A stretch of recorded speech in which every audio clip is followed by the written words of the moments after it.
বন্ধুরা, হ্যাপি দিওয়ালি,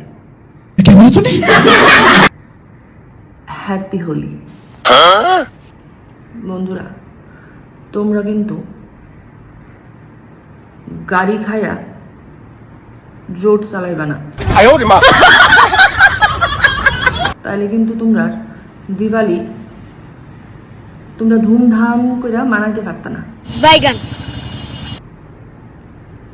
আমি কিন্তু নেশার একদম বিপক্ষে, একদম।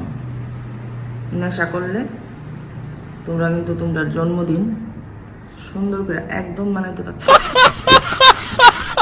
তাহলে বন্ধুরা, তোমরা সবাই happy new year, hello, happy marriage anniversary, happy Diwali.